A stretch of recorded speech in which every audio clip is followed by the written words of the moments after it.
السلام علیکم ورحمۃ اللہ تعالی وبرکاتہ۔ مرکز اہل سنت جامعہ رضویہ منظر اسلام کے یوٹیوب چینل ہم سبق درس نظامی میں آپ کا خیر مقدم ہے۔ پیارے بچوں، جنہوں نے اب تک ہمارے چینل کو سبسکرائب نہیں کیا ہے وہ ضرور سبسکرائب کر لیں اور بیل آئیکن یعنی گھنٹی بھی بجا دیں تاکہ ہر ویڈیو کی نوٹیفیکیشن اطلاع اپلوڈ کرتے ہی آپ تک پہنچ جائے، اور اپنے ساتھیوں سے بھی شیئر کرنا نہ بھولیں تاکہ ان کو بھی فائدہ حاصل کرنے کا موقع ملے، اور بات پسند آئے تو لائک بھی کیا کریں اور اپنے قلبی تأثر کو ضرور کمنٹ کر کے بتائیں۔ بسم اللہ الرحمن الرحیم۔ اما قراءة القرآن قالوا ان القرآن يخرج عن كونه قرآنا بالقصد فجوزوا للجنوب والحائض قراءة ما فيه من الأذكار بقصد الذکر۔ بات تو نیت ہی کی چل رہی ہے کہ نیت کس حد تک مؤثر ہوتی ہے کسی بھی امر میں۔ اس کا ایک مسئلہ یہاں پر ذکر کر رہے ہیں قراءت قرآن کا، کہ دیکھیے نیت قراءت قرآن میں کس حد تک مؤثر ہوتی ہے۔ سبھی لوگ جانتے ہیں کہ ناپاک مرد ہو یا عورت، جنبی ہو یا حائض یا نفسا میں سے کوئی عورت ہو، جو بھی ناپاک ہیں ان کو قرآن پڑھنا حرام ہے، قرآن پڑھنا حرام ہے۔ لیکن اگر کوئی شخص، ناپاک شخص یا ناپاک عورت، قرآن کی وہ آیت جس کے اندر اللہ کا ذکر ہو یا جس کے اندر کوئی دعا ہو، اس کو بنیت بقصد دعا یا بقصد ذکر پڑھے تو اس کو پڑھنا یہ جائز ہے۔ حالانکہ قرآن ناپاک کو پڑھنا حرام ہے، لیکن جب نیت دیکھیے بدل گئی اور ناپاک آدمی یا عورت نے قرآن پاک کی وہ آیات جن کے اندر ذکر ہو تو اس کو ذکر کے قصد سے، اور جن کے اندر دعا ہو تو اس کو بطور دعا اگر پڑھ رہا ہے تو اس نیت اور قصد کی بنا پر حکم بدل گیا۔ جس کو پڑھنا حرام تھا اب اس کو پڑھنا جائز ہو جائے گا۔ لہذا اگر کوئی ناپاک ہے اور قرآن پاک کی کوئی آیت، مثلا گاڑی پر سوار ہو رہا ہے اور اس نے پڑھ دیا سبحان الذی سخر لنا ھذا وما كنا له مقرنین، تھا ناپاک، تو یہ پڑھنا حرام نہیں ہوگا، کیونکہ اب اس وقت میں اس کا قصد قرآن کی قراءت کرنا نہیں ہے، بلکہ اس کا قصد ہے دعا کرنا، دعا مانگنا۔ ایسی ہی کسی آیت کریمہ میں اللہ کا ذکر ہے تو بقصد ذکر اگر کوئی آیت کریمہ پڑھ رہا ہے، ناپاک آدمی یا ناپاک عورت، تو قصد ذکر سے اس کا حکم بدل جائے گا، وہ جائز ہو جائے گا۔ اب ہم نے یہاں پر ایک بات کہی کہ قرآن کی وہ آیت جس کے اندر ذکر یا دعا ہو، قصد کرنے سے، نیت کرنے سے اس کا حکم بدل جائے گا۔ قرات کا حکم، وہ قرآن کی قرات کا حکم نہیں رہے گا۔ یہ ہم نے قید اس لیے لگائی کہ ذکر اور دعا ہو اس کے اندر، لہذا کوئی آیت کریمہ ایسی ہے جس کے اندر ذکر نہیں ہے اللہ کا، جس کے اندر دعا نہیں ہے، اور کوئی ناپاک آدمی بطور دعا یا بطور ذکر اس کو پڑھ رہا ہے، تو وہاں پر حکم نہیں بدلے گا. لہذا کسی نے دعا یا ذکر کے طور پر تبت یدا ابی لہب وتب ما اغنا عنہ مالہ وما کسب الی آخر پڑھ دیا. تو اب اگرچہ وہ دعا یا ذکر کے طور پر پڑھ رہا ہے لیکن اس کے اندر دعا اور ذکر نہیں ہے بلکہ ابو لہب کی تباہی اور اس کی بربادی کا بیان ہے. اگرچہ اس کی نیت بدل گئی ہے، قصد بدلا ہے، قصد اس کا قرات قرآن نہیں ہے، دعا کرنا ہے، لیکن چونکہ اس میں دعا نہیں ہے اس لیے اس کو پڑھنا ایسے ناپاک مرد اور عورت کے لیے جائز نہیں ہوگا. لہذا ہماری گفتگو یہ ہوئی کہ قرات قرآن کا حکم قصد اور ارادے سے تب بدلے گا جبکہ قرآن کی ایسی آیت پڑھے جس کے اندر دعا یا ذکر ہو. تو اب آپ نے ہماری اس گفتگو سے سمجھ لیا کہ نیت اور قصد جو ہے کتنا مؤثر ہوتا ہے، یہاں تک کہ حکم بھی بدل جاتا ہے اس کی بنا پر. اسی کو صاحب کتاب یہاں پر ذکر فرماتے ہیں. فرماتے وَأَمَّا قِرَاءَةُ الْقُرْآنِ، رہا قرآن کی قراءت، قالوا تو ہمارے علماء نے کہا ان القرآن یخرج عن کونہ قرآنا، قرآن قرآن ہونے سے نکل جائے گا. اب اس کو قرآن کے طور پر نہیں کہا جائے گا بلکہ کہا جائے گا کہ یہ ایک بطور دعا بطور ذکر ایک جملہ اس نے بولا ہے. ہمارے علماء نے فرمایا ان القرآن یخرج عن کونہ قرآنا، قرآن قرآن ہونے سے خارج ہو جائے گا بالقصد، قصد کی بنا پر، جبکہ قرآن کا قصد نہ ہو، قرآن کے علاوہ صرف ذکر یا دعا کا قصد ہو. اب یہ جب حکم دیا ہمارے علماء نے کیوں دیا؟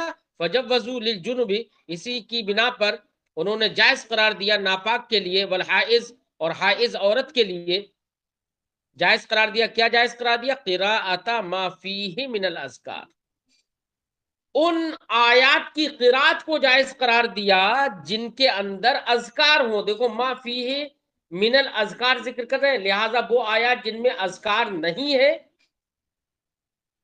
ان کا پڑھنا جائز اب بھی نہیں ہوگا. ہمارے علماء نے جنبی اور حائض کے لیے ان آیات کی قرات کو جائز قرار دیا جن میں اذکار ہوں بے قصد ذکر، ذکر کے قصد سے جائز قرار دیا. والادعیہ بے قصد دعا، اور جن آیات میں دعائیں ہوں ان کو پڑھنا جائز قرار دیا بے قصد دعا، دعا کے قصد سے. لیکن اشکل علیہ قولہ، اب دیکھیے ہم نے اور صاحب کتاب نے ابھی یہ بتایا کہ قصد اور نیت کی بنا پر قرآن ہونے سے خارج ہو جاتا ہے اور حکم بدل جاتا ہے، یہ بتایا. لیکن اس پر ایک اعتراض ہوگا. اعتراض یہ ہوگا کہ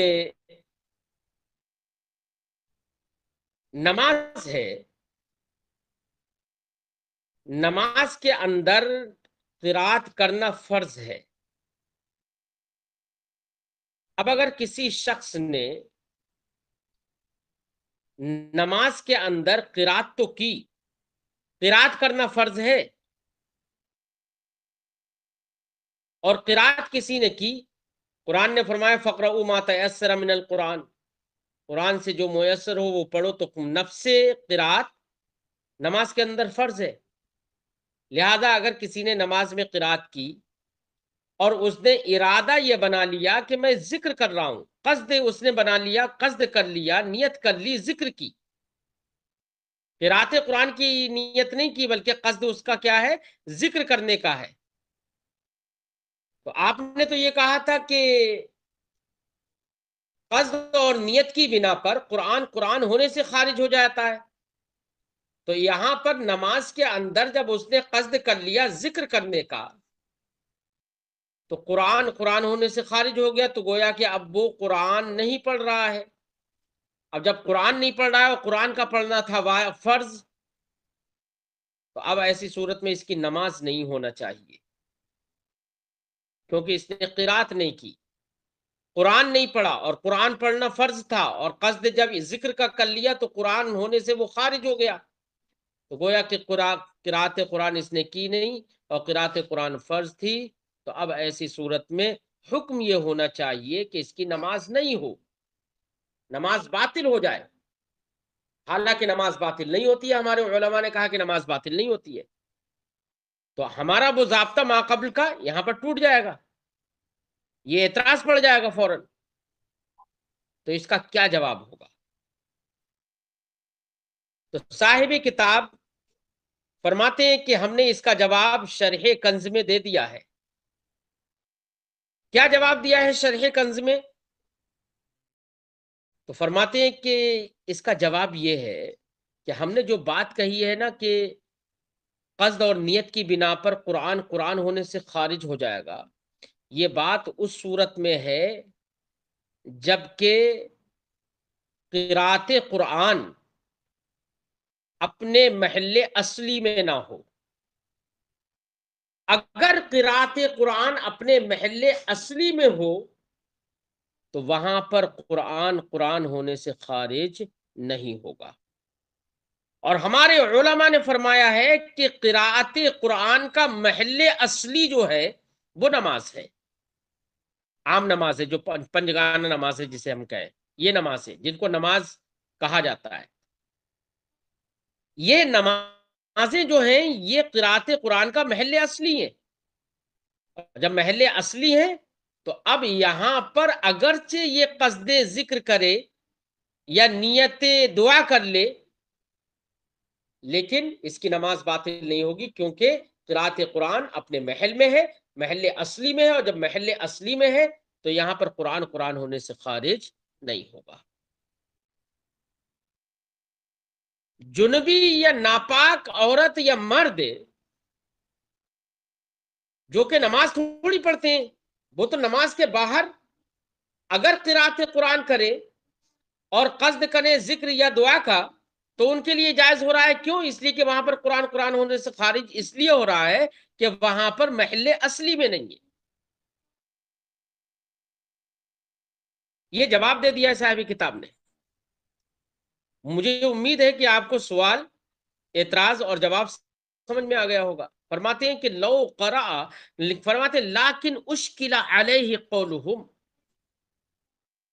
لیکن اس پر اشکال ہوتا ہے ان کی اس بات سے، یا ہمارے فقہا کا یہ کہنا اس پر اشکال وارد کرتا ہے، تو اگر ہم یہ ترجمہ کریں تو عبارت پڑھیں گے لیکن اشکل علیہ قولہم، لیکن ہمارے فقہا کی اس بات نے اس پر اشکال وارد کیا۔ کس بات نے؟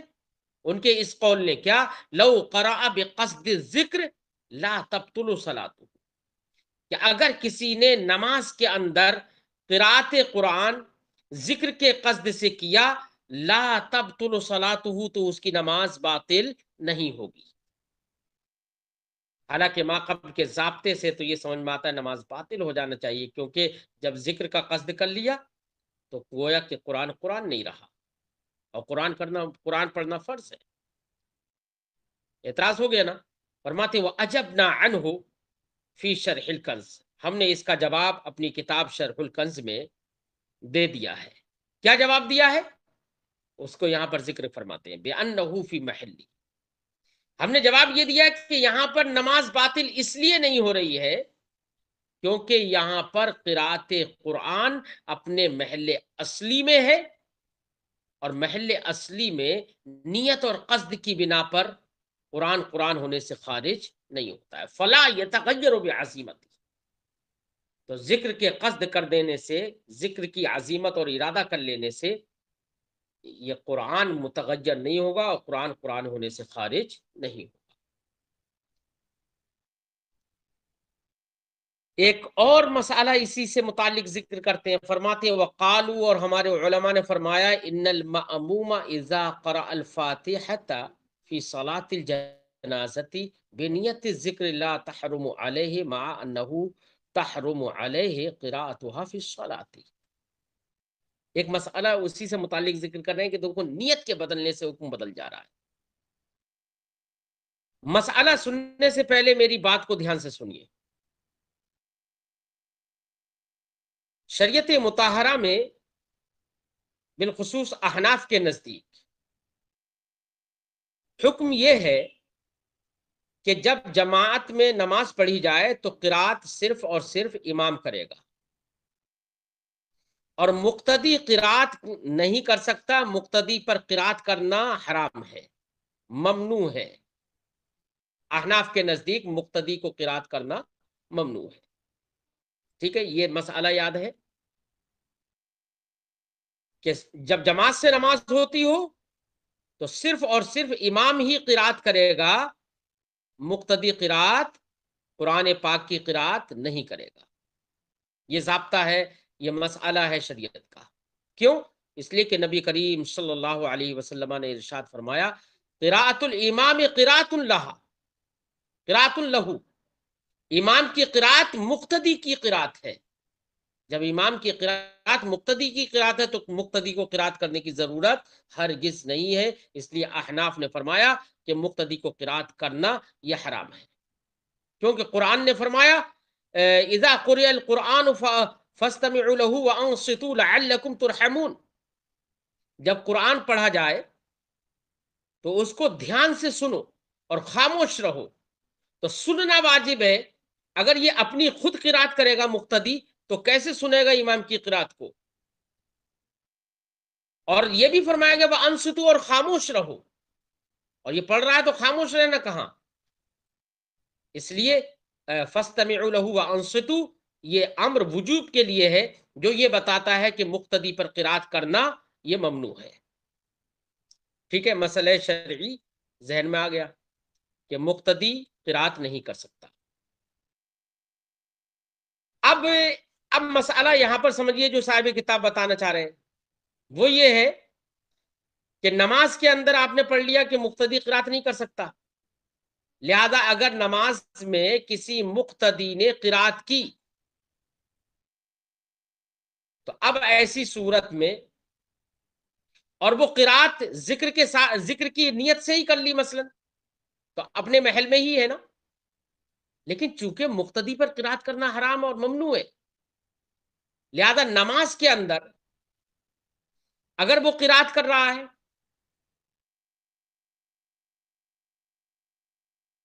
تو ایسی صورت میں اس کا قرات کرنا حرام ہوگا. نماز کے اندر اگر قرات کر رہا ہے، کیوں؟ اس لیے کہ محل ہی میں کر رہا ہے، تو اس کی قرات ہوگی تو حرمت کا قول اس پر لگے گا.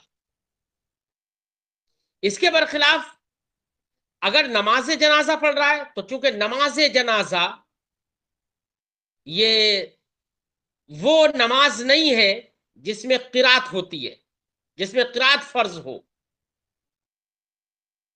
ٹھیک ہے، یعنی صلوات عامہ نہیں ہے یہ، اس کو تو صلاۃ بمعنی دعا کہا جاتا ہے.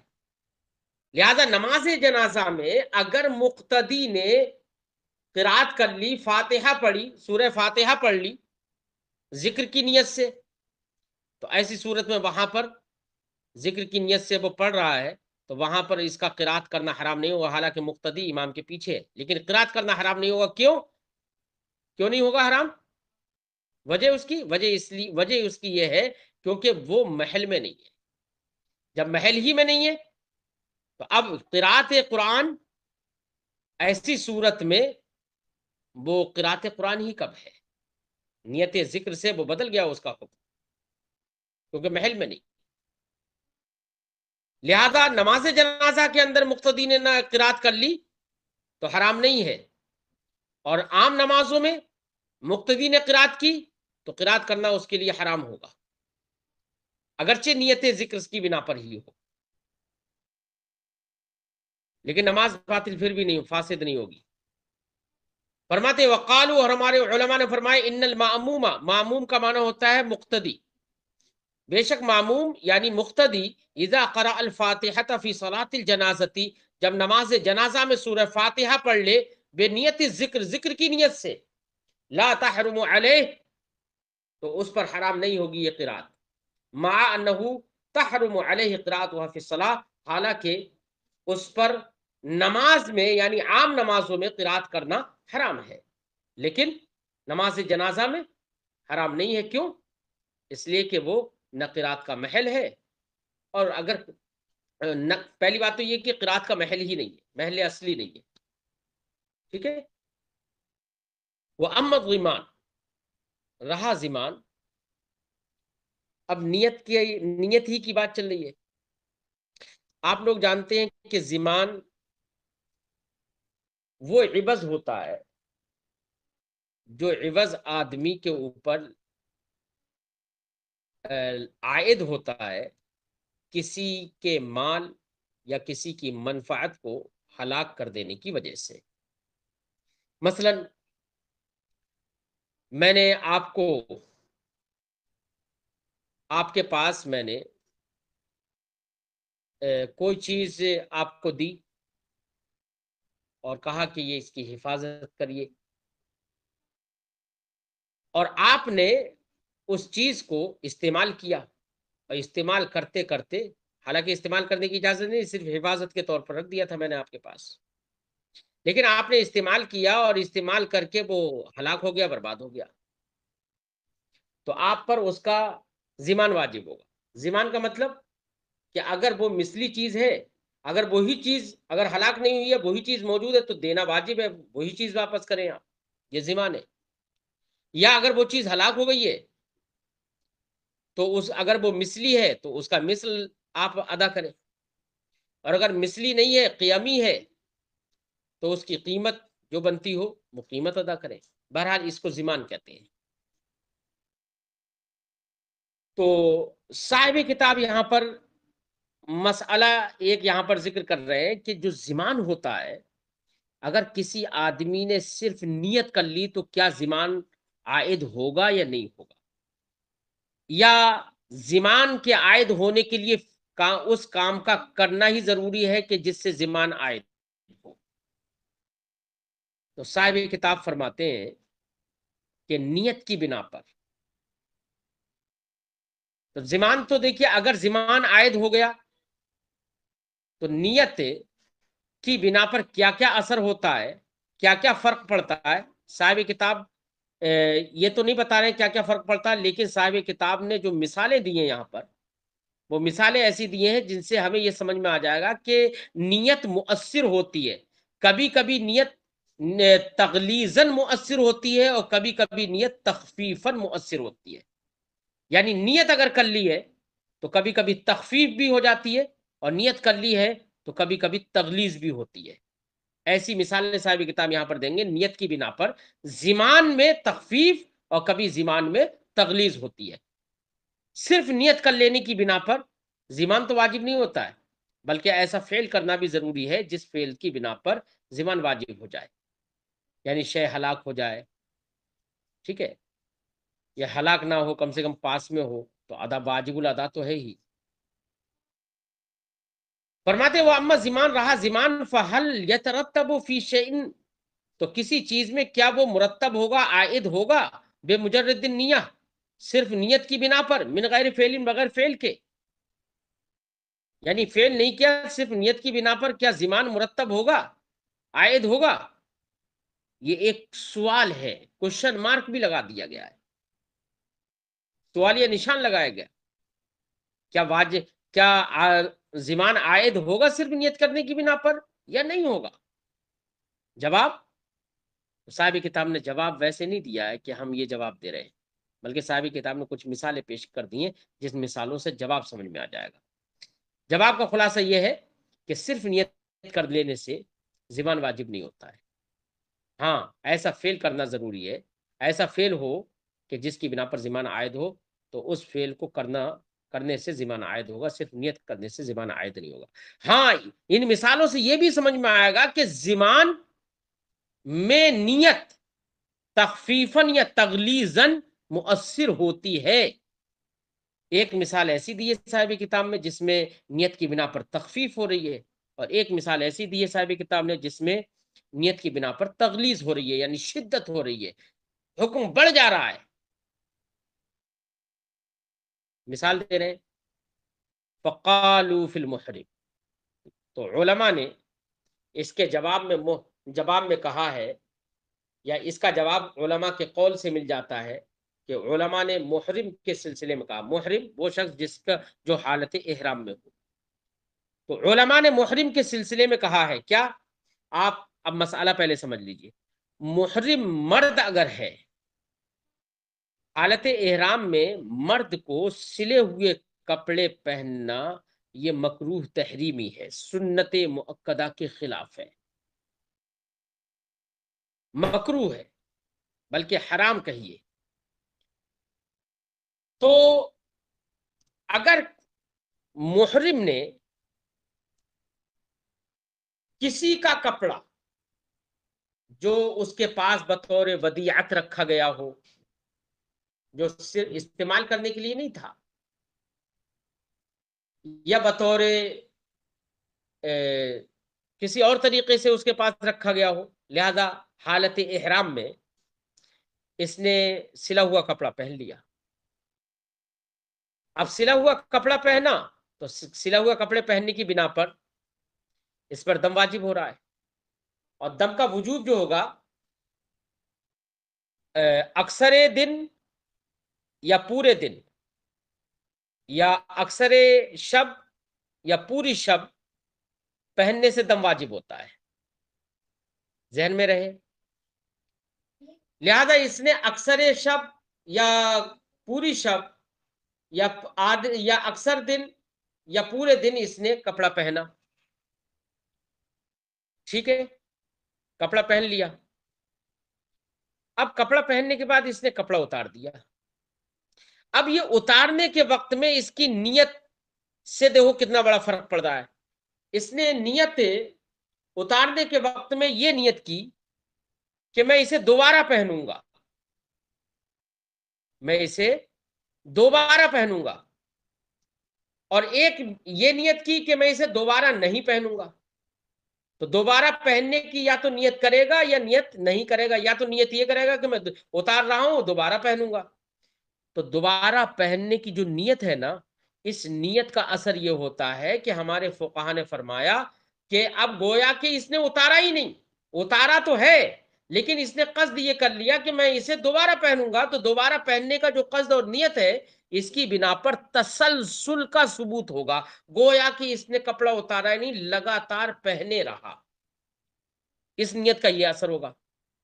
اور جب لگاتار پہنے رہا تو سلا ہوا کپڑے پہننے کی بنا پر جو دم واجب ہوا ہے اس پر، اب دوبارہ سے پہن لیا اس نے اور نیت کر لی تھی کہ میں دوبارہ پہنوں گا، تو یہ تسلسل کے حکم میں ہوگا، لہذا فقہا نے فرمایا ایسی صورت میں ایک دوبارہ سے اس نے پہنا تو ایک ہی دم واجب ہوگا۔ اس کے برخلاف اگر اس شخص نے اتارنے کے وقت میں یہ نیت کر لی کہ میں اسے دوبارہ نہیں پہنوں گا، یہ نیت کر لی، تو گویا کہ اب ایک بار پہن چکا، اب دوبارہ نہ پہننے کی نیت کر لی ہے، لیکن اتفاق سے پھر دوبارہ سے پہن لیا، اور نیت کر چکا تھا کہ میں دوبارہ نہیں پہنوں گا، اب دوبارہ سے پہن لیا، اب یہ فعل آخر ہو گیا۔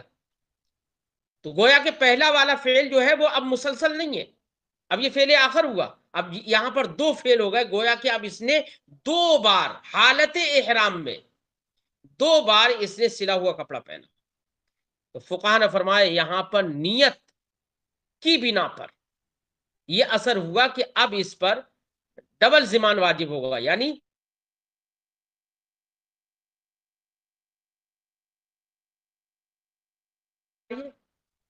دو دم واجب ہو جائیں گے۔